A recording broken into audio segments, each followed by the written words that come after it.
Namaste. A great morning, afternoon, evening, and a welcome to all the masters who have joined in the Self Transformation Program Season 2 by Master Pradeep Vijay. We all have the thanks to Pyramid Valley International and our dear beloved Patriji for just bringing us together for this wonderful platform. My name is Ananthi, and I just extend my warm wishes to you all. It has been going great with meditation, isn't it, friends? So let us just begin this day too with a beautiful meditation. The meditation which we are doing is called Anapanasati meditation, and we are going to simply observe our natural breathing process. So make yourself comfortable, be in the sitting position, the Sukhasana, the crossed leg position. If you want to keep your legs stretched out, kindly put them one over the other. The hands go like this, with fingers into fingers. Gently place them over on your lap. We are going to keep our eyes closed, so you can just keep your spectacles away, keep your mobiles a little bit away, and we are going to maintain mauna or silence. We are not going to be talking, not chanting any kind of mantra, just simply observing our natural breath. No forceful inhalation, no forceful exhalation, no holding of your breath, neither inside nor outside your body, just simple breathing. So, dear friends, let us just listen to some nice music now while we are into this beautiful meditation. Have some water if you would want to. Keep yourself hydrated. Relax your body.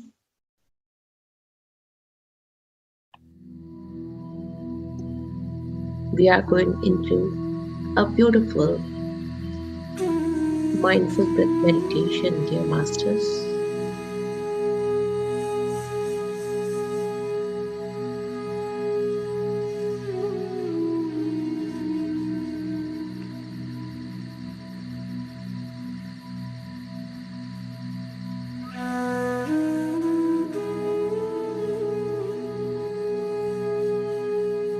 Gently be seated. Keep your legs crossed. Clasp your hands, eyes closed. Maintain mauna or silence and gently observe your breath. We are all gathered here for a wonderful group meditation, doing the simple Anapanasati meditation. Be with your breath, be with your energy, be with the flow.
Last 2 minutes.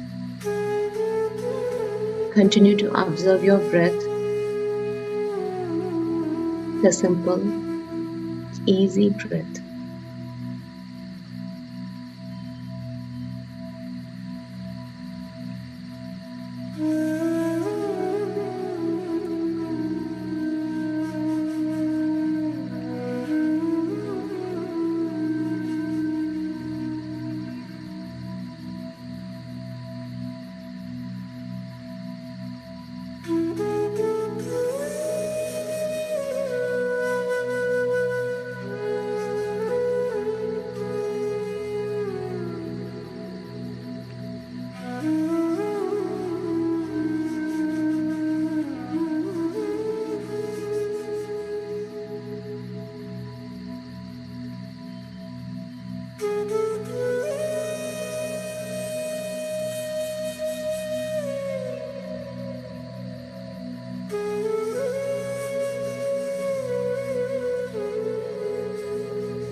Ten, 9, 8, 7, 6, 5, 4, 3, 2, 1. Now, gently place both your hands on your eyes for a few seconds. And open your eyes. Whenever you're ready, into that beautiful space you're sitting right now, and with that most beautiful smile on your face.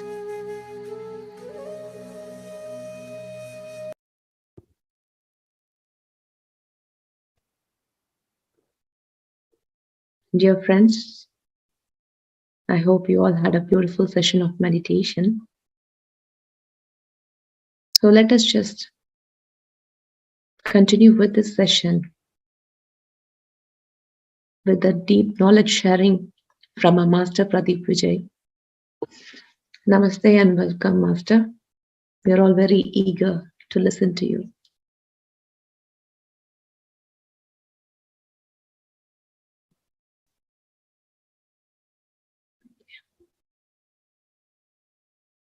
I think there is some issue. Let me just try to sort it out.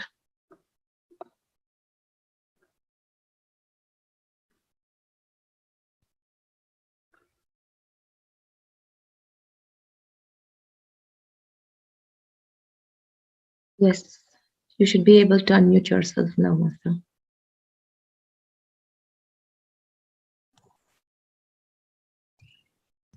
Okay, namaste everyone.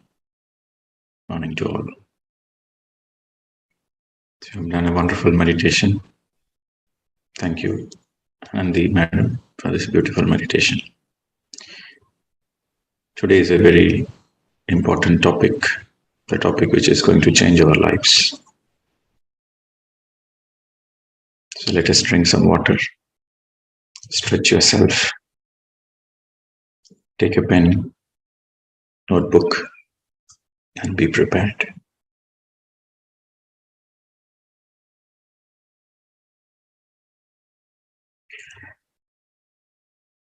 So in the Self-Transformation Season 2, we are focused on transformation. So we begin with understanding the spiritual science, the meditation science, the science of meditation. And then we understood Mauna practice, the power of silence. So in the first weekend, we have experimented with mindfulness and silence. Then as we went forward, we understood ego.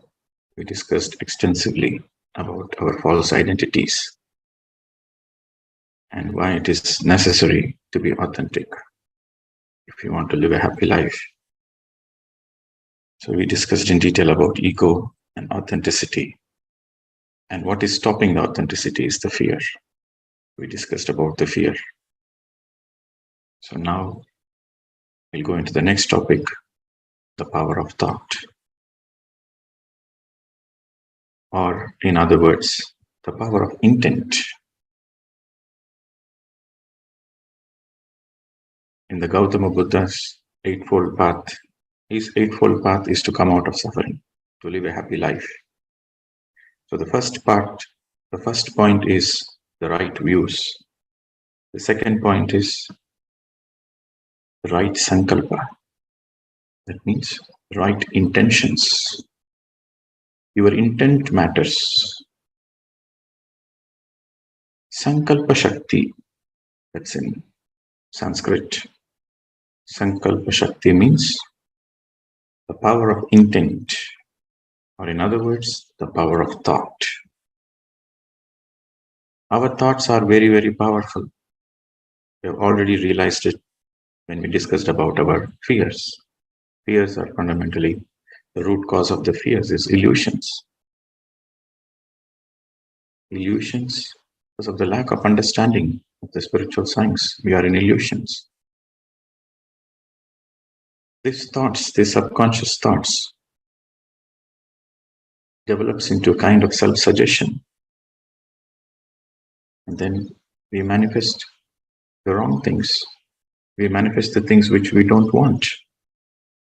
But the thoughts play a very important role. Whether it is conscious or unconscious doesn't matter. So our entire effort is to make sure we take charge of our life. We become the masters of our life. For that, you have to be aware of your thoughts. You have to be aware of what's going on inside you. Because what you think is what you are manifesting by default. So the power of thought is a very, very important subject. If you want to live a happy life, a successful life, if you want to live a successful life, it can be in the field of spirituality or it can be in the field of materialistic success. Your thoughts matter. Your success depends on your thought power. So let us go in detail about the subject today.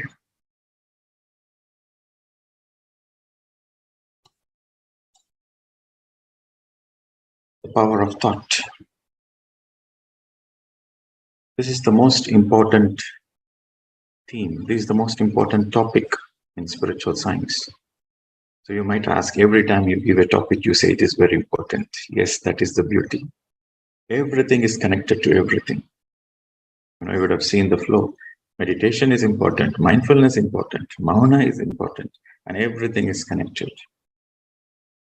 And ego, fear, to be authentic.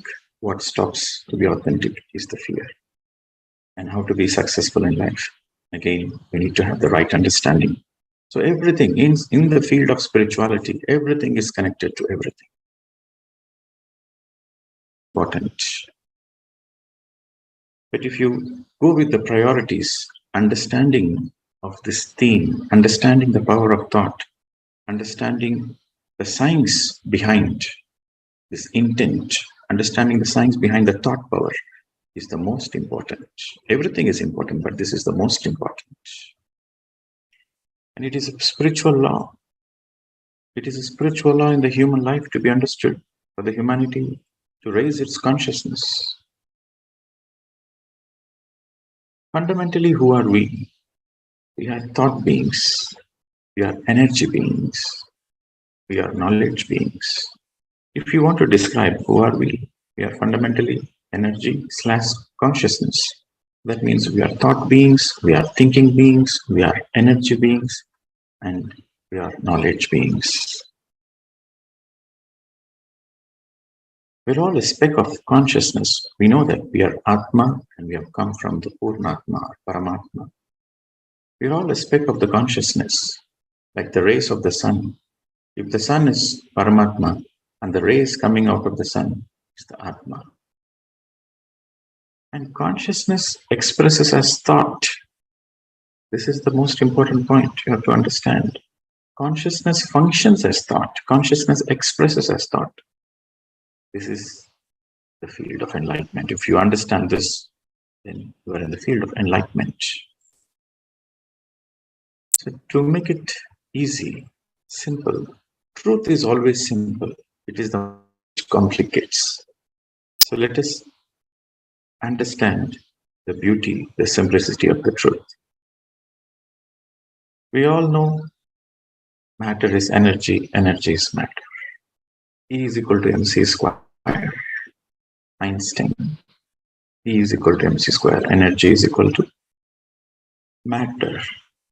Matter is nothing but energy condensed. When the energy gets focused, when the energy gets condensed, it becomes matter. This is the field of quantum science. And where does that energy come from in the first place? The energy comes from your thought. And where does the thought come from? The thought is the function of your consciousness. This is the field of enlightenment. The thought functions as consciousness. The thoughts are radiating from the consciousness. The thoughts are generated from the consciousness. This is the field of enlightenment, my dear friends.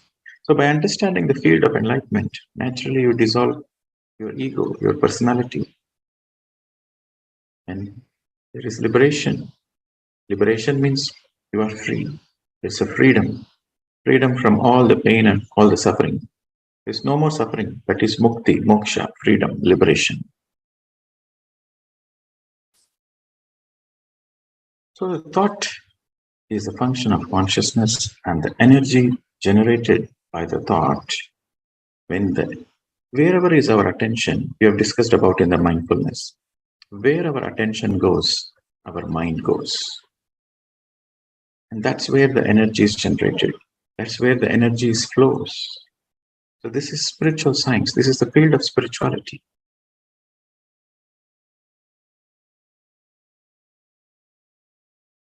You are not a matter. You are not energy. You are not a thought. This is a very beautiful statement. You are not a matter. You are not energy. You are a thought. You are pure consciousnness. Because your thoughts are from your consciousness, and through the thoughts, you are generating that energy, and through that energy, the matter is getting manifested. So fundamentally, we are pure consciousness. And we have many questions in life. Who am I? Where did I come from? What is ultimate truth? What is life? What is death? What is this whole creation? What is this manifestation? Who is behind all this creation? How does it function on its own? Everything on its own is automatically functioning in the whole existence. How does it happen? Where does this question arise from? The question arises from the consciousness. And where does the answer come from? The answer also comes from consciousness. This is enlightenment science, my dear friends.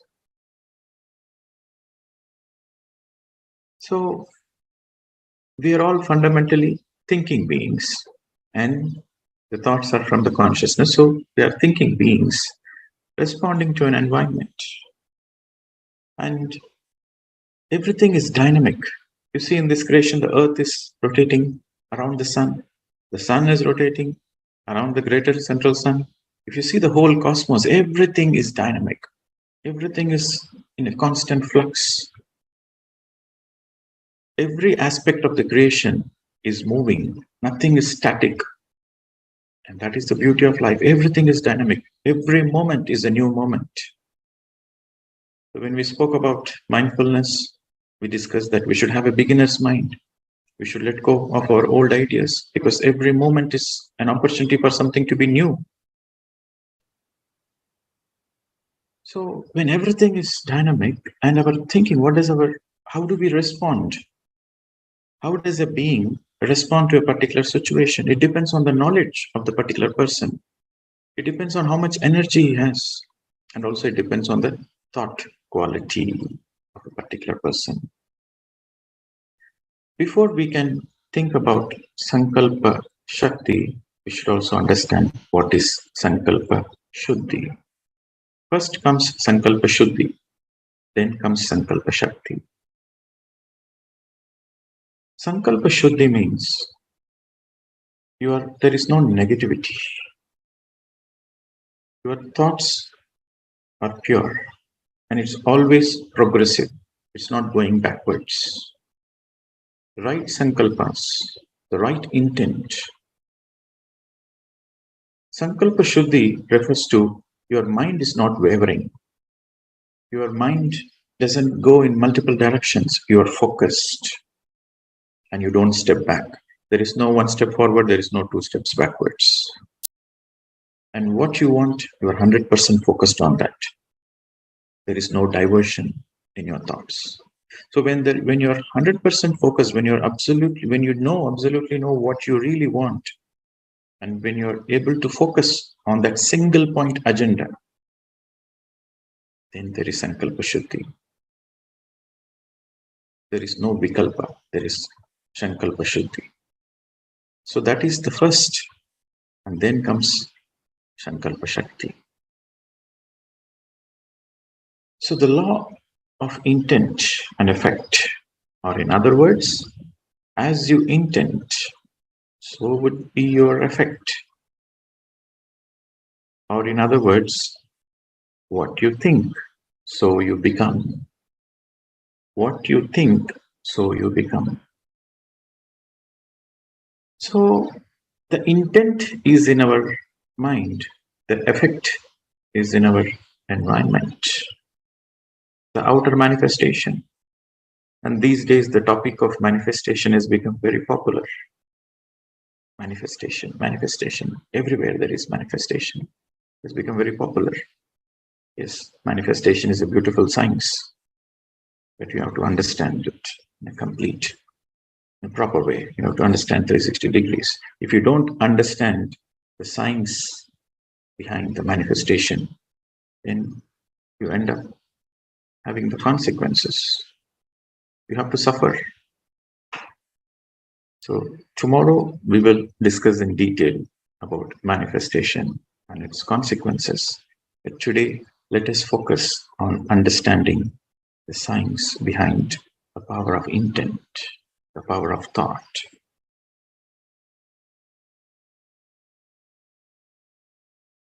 As you think, so you become. This absolute truth.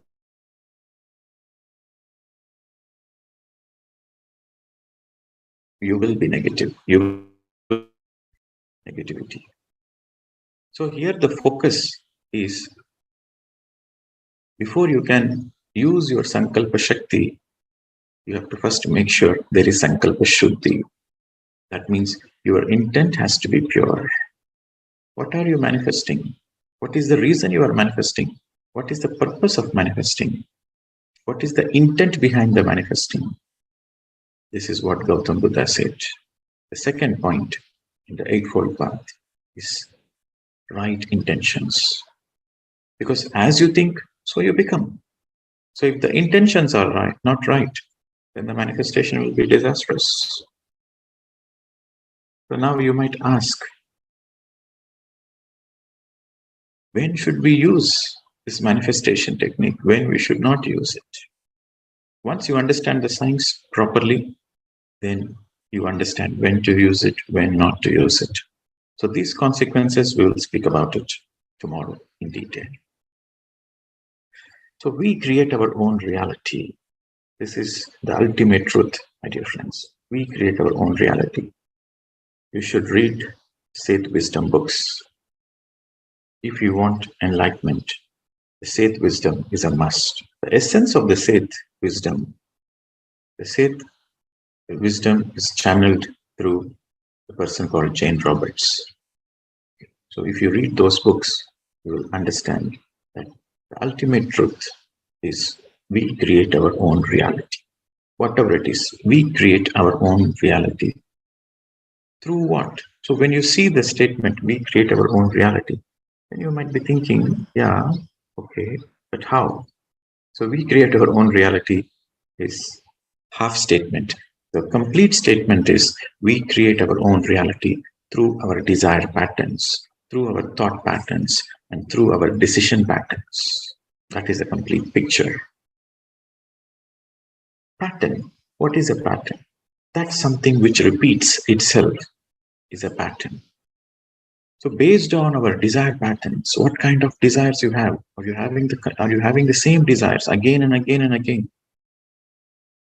Are you having the same thoughts? Do you have the capacity? Do you have the power to make a decision and stick on to the decision? Today is the same decision. Tomorrow is the same decision. Day after tomorrow, it's the same decision. Then it becomes a decision pattern. So we create our own reality through our decision patterns, through our thought patterns, and through our desire patterns. Let us understand a little more about the desire patterns. For example, you hear a nice music in the nature, or you listen to a music maestro playing a beautiful instrument. So there's a desire which arises in you. So we have to understand all our desires are from our indriyas. All our desires, our indriyas, our eyes, the seeing, the hearing, the smell, the taste. For example, when you eat a delicious food, a tasty food, then when you enjoy that food, a desire arises. Because this tasting of the food is through your indriyas. Then the desire comes that, yes, I have to learn that cooking. Every day I have to eat tasty food. So the desire comes to be a cook when you eat delicious food. When you listen to Jesus Christ using your ears, when you listen to Jesus Christ, when you listen to Gautama Buddha's teachings, then a desire arises within you. I want to be like that. I want to be like a Christ. I want to be like a Buddha. I want to radiate my true potential. I want to live my true potential. I want to live a happy life like a laughing Buddha. I want to live a happy life. 24/7, I want to be happy. So that desire happens when you see an enlightened master. So all the desires are from your indriyas. So coming back to this example, when you listen to music, a desire arises in you. Then your thought pattern is captured by the desire. Then say, okay, I want to also play that music. I also want to be a good music player because I enjoy it. Then you search. Then the search begins. You search for the right teacher. And then you practice, you learn. You start from the basics. Then you learn. You do practice. Then you become a great musician. Just imagine, when you listen to the music, you had the desire. Then you made an effort to find the teacher. And then you started your basics, you continued learning the music for 2 months, 3 months, 4 months. Then after that, your desire is no more the same. The intensity of the desire is no more the same. Your desire keep reducing. Then what will happen? You will drop out of the music class. So in the beginning, you had a desire, so you joined the music class. But later on, the desire is not consistent. The pattern is not there. Every day you don't have the same desire. So eventually you will drop out of it. So that is the desire pattern. So your desires should be consistent. Same intensity every single day until you get what you want. This is called seriousness, in other words. Sincerity means you really want from your heart. That is sincere. Seriousness means every day you practice until you get what you want. That is seriousness. Sincerity breeds seriousness. So our desire patterns are very, very important. And we discussed everything arises in the mind and manifests in the outer. So if you are wavering in your mind, you cannot achieve what you want. If there is no consistency, if the thoughts are not consistent, wavering, then you cannot achieve what you want. Your thought pattern should be continuous and you should maintain. And it all depends on the intensity of your desire. And it all depends on how much knowledge you have on that subject. When you have the complete knowledge on the subject, then your desire is very deep. But when you don't have much knowledge on the subject, you superficially, yes, you get attracted superficially, and then eventually you will drop it out because you don't have the complete knowledge of the subject. When you understand the science behind it, when you have the complete knowledge, then the intensity of the desire is deep. And when the desires are deep, then your thoughts are continuous. And here, the most important point again, it also depends on how much fearless you are. Your thought pattern depends on how much fearless you are. If you are fearful, then your thought power weakens.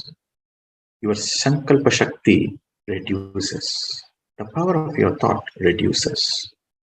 If you have fear, your thought power reduces. That's why we have to discuss about the fear first before we can think about, we can discuss about, we can understand about the thought power. Anything you manifest, if there is an element of fear, the outcome will be disastrous. Or in other words, you cannot even manifest what exactly you want. So the power of decisive thinking means there is no hanky-panky. Once you made a decision, that's it. It should be a do or die. That should be the attitude. When you have the attitude of do or die, then you have made a decision and you will never back it out. You will never back off from your decision because you have decided. It's you who have decided it is a do or die. So you will always go forward and there is no wavering, there is no hanky-panky, there is no one step forward, one step backwards. No, you have decided. So that is the power of decisive thinking. And for any person to experience success, or in other words, if you want to be a successful woman or a man, the success depends on your thought patterns, desire patterns, and decision patterns. So this is how we create our own reality. They should be crystal clear. We should be crystal clear. The clarity is very important, my dear friends. The crystal clear clarity in your desire, what you want, in your thought patterns and your decision patterns. For example, you are thinking that you want this. Okay, you are positive about it today and you want to do this, you are going forward. And tomorrow, if there is any small doubt which arises within you, you catch hold of yourself. That's why mindfulness becomes very, very important. Every moment you are aware, and the moment you notice any negative thought, you immediately cut the thought, you immediately replace it. No. So then the negative thought naturally collapses. This is the law of thought. The law of thought is whatever the thought you generate, whatever the thought you radiate, it goes back to the field, it goes back to the creation, to the existence. The thought goes back, goes into the field, and then it comes back to you. This is the law of thought. So if you're thinking positive, if you're thinking miraculous, it goes and comes back to you. So it becomes more stronger. So the manifestation happens eventually. But the moment you notice any negativity coming from you, immediately you cut it. Immediately you say, no, cut. So then the negative thought has no power. It collapses. So you should be absolutely crystal clear in your thought patterns, in your desire patterns, and in your decision patterns. And we discussed about these 4 types of thinking patterns that our life depends. Negative mind, positive mind, disastrous mind, and miraculous mind. So now we discussed already about this subject. Your life depends on your mindset. So now you might say, okay, sir, we have understood. We have understood the Sankalpa Shuddhi. We have understood the science of enlightenment. So we understood the quantum science, enlightenment science. We have understood all the things. So we have understood that matter is nothing but energy manifested. And the energy comes from our thought. And the thought is nothing but the function of the consciousness. And we are pure consciousness. We understand all those things. But what to do? We understand all these things. How do we increase our Sankalpa Shakti? What should we do to make sure our decision patterns, our thought patterns, and our desire patterns are intact? So the first is meditation.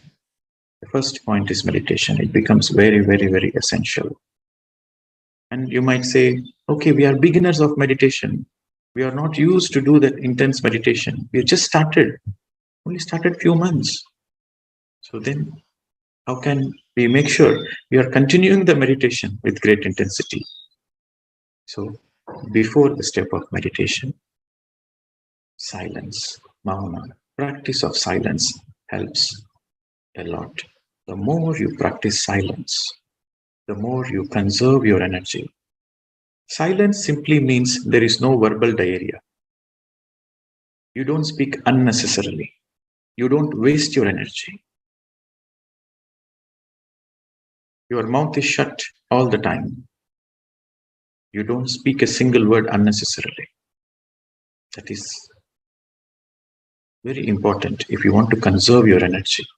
In the beginning stages of the spiritual journey, it is very important. You have to conserve a lot of energy, cosmic energy, prana.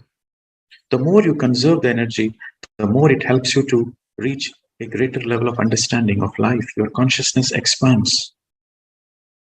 So the more you reach greater heights of consciousness, the more it helps you to reach further.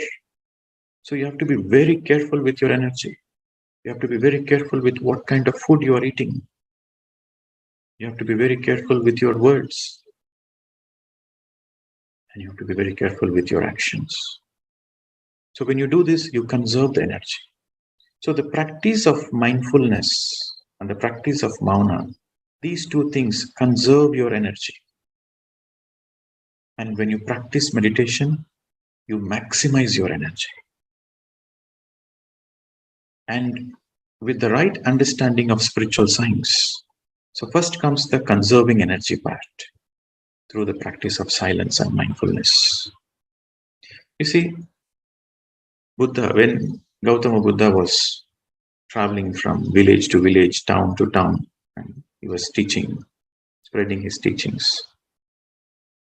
So a layman, a farmer, came to Buddha because he was passing by his village. And he came and asked Buddha, because he saw there were so many disciples around Buddha and there are so many people gathered around Buddha. He don't know what is happening. So he's curious to know what is happening. So he went and he was peeping through to just out of curiosity to know what is happening. And he understood that there is something spiritual discourse is happening. If they are speaking great things, they're speaking about enlightenment science, but he doesn't understand anything. He's a layman, just a farmer. So he went and asked Buddha, Swamiji, I don't understand all those things.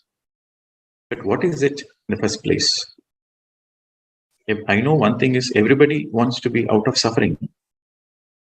Everybody is striving to be happy. That much I can understand. But I also want the same thing. Please help me, Swamiji. What is enlightenment? I don't understand. Please tell me. So Buddha said, it's very simple. Walk while you're walking, eat while you're eating. That's all. He said, really? Is that all? If I practice this, will I be happy in my life? I said, Buddha said, yes, you will be happy in your life. Walk while you're walking, eat while you're eating, work while you're working. So Buddha gave mindfulness first before he taught meditation. So this person, he practiced very intensely. He has taken Buddha's words very seriously. And he has absolutely, totally followed he was totally involved in. While eating, he's only eating. While working, he's only working. While walking, he's only walking. So whatever he's doing, he only practiced it. He realized naturally there is a certain joy. He doesn't become tired, and his life is become more joyful, more happy. There is a huge shift in his life. He practiced it for 6 months. Then Buddha was passing by the same village again. Then he wanted to go and meet Buddha. Then he went. He said, Swamiji, I practiced whatever you told me. I practiced it. And I'm so happy now. I'm so energetic. My life has transformed. There is a 180-degree change of my life. Thank you very much. But I have a small question. Even though I'm feeling energetic, even though I'm feeling happy, I feel there is something missing inside me. There is a small vacuum inside me. I don't know what is it. I don't know how to express it, but I feel incomplete. Then Buddha said, now you are ready for meditation. Come, sit, close your eyes, observe the breath. Finished. So mindfulness becomes very, very essential to prepare yourself for enlightenment. To conserve, the more you practice mauna, the more you practice mindfulness, the more you conserve the energy. The great master Meher Baba, he practiced mauna for 40 years. So every religion emphasized on mauna, especially Jainism, they emphasize on mauna. Mahatma Gandhi, he used to practice one day mauna. In spite of all his busy schedules, he decided that one day per week I will be in mauna. Why? To face the mighty British Empire, he needs a lot of energy, willpower. So he has to conserve that energy through that mauna. So that one day practice of mauna gave him all the energy to face the British for the rest of the week. And he eventually succeeded to throw the British government out. So if you want the Sankalpa Shakti, the first is mauna and mindfulness. Then comes meditation. Sincere meditation. Every day, sincere and serious meditation. And finally comes understanding the science, understanding the proper science. If you don't understand the science, then the Shakti is not there. The Sankalpa Shakti is not there. The thought power is not there. Understanding the proper science of it. Completely researching where there is no ambiguity, where there is no gray areas. You are enlightened in that particular subject. When you are enlightened in that particular subject, then it gives you a lot of power.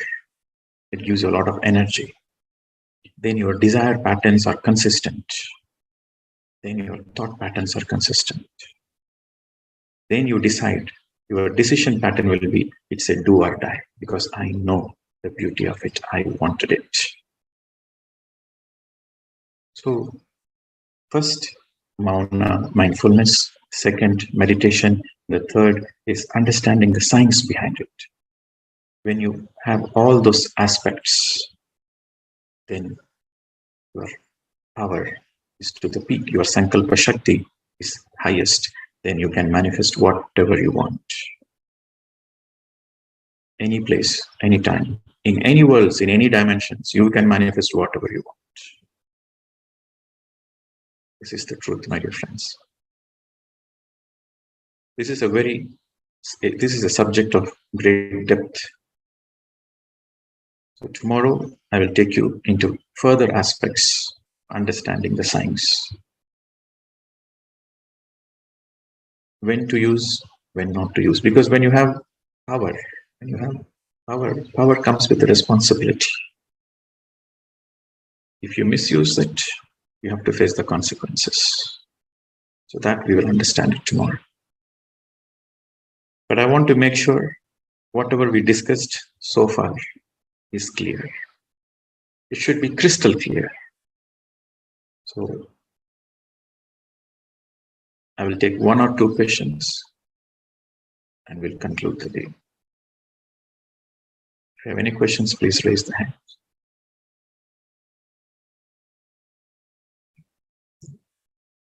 Adit Agarwal. So I think I have to conclude the session because I have another session. I have to go. So we will take probably 1 question.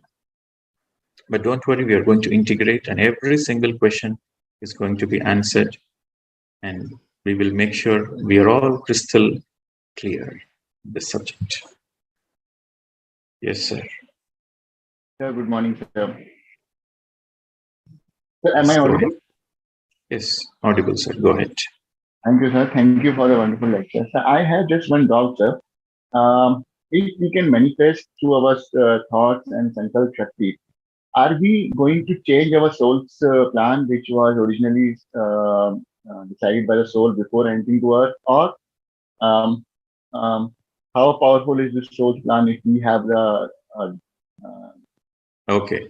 So in other words, you are simply asking, yes, sir, the soul knows, the soul would have planned something in the higher planes, in the causal worlds. Before the incarnation, the soul would have meticulously planned every single thing with the help of spirit guides. And after coming here, we use our Sankalpa Shakti to manifest this and that. So do we change the course of our plan? And what happens if we change the course of the plan? So that's your question. So this is exactly precisely what we are going to discuss tomorrow, the consequences of manifestation. Okay, so hold on to it till tomorrow. You will understand this question. Okay. Thank you. It's a very beautiful question. This is what we will be discussing tomorrow. Yes, sir. Shiva. Yeah. Good morning, Pradeep. Yes, sir. Good. You were explaining the steps of enlightenment. Okay. In that, I was just writing down. Mindfulness was the first step, and then silence and meditation, or silence is a part of meditation. No, I was explaining that Buddha gave mindfulness first for a layman. Yes. And then he taught meditation. But first is we have to conserve the energy. That is the first step. So to conserve the energy, first is to practice mauna. Okay. The practice of mauna is the first step. Okay. And then when you are practicing more and more mauna, simultaneously you can practice mindfulness, because mauna, when you practice mauna, you conserve energy. With that energy, you can practice mindfulness, because to practice mindfulness also you need a lot of awareness, you need a lot of energy. Okay. The first comes the practice of mauna. The second comes the practice of mindfulness. Okay. Right. This is the first step. And then the energy maximization, which is meditation. And then fine-tuning, going to the pinnacle, that is enlightenment science. Then fine-tuning, okay. Well, what does that mean, sir? Fine-tuning? You meditate, you get energy, so you have a lot of energy, but if you don't understand the science behind it, you don't have the complete knowledge of it, then you eventually misuse it and you will have the wrong consequences. You mean practice? No, what do you mean this? No, you need to have the knowledge of that particular subject. You need to understand the science behind it. You need to understand the enlightenment science. You need to understand spiritual science. Okay. Then only you are helping yourself. Okay. Half knowledge is dangerous. Okay. So you need to have the complete understanding. Okay. All right, friends. Right, sir. So we have taken 2 questions, and thank you very much. We will see you again all tomorrow. Have a wonderful day. Thank you. Namaste to all of you. Thank you, Master Pradeep. That was just a wonderful session about the thoughts, how we need to align our thoughts to get things manifested. And the story which you said, that was just awesome. Thank you. And thank you, Masters, for joining the session. We welcome you back tomorrow at 6 a.m. again with meditation. So see you all. Until then, namaste. Bye-bye.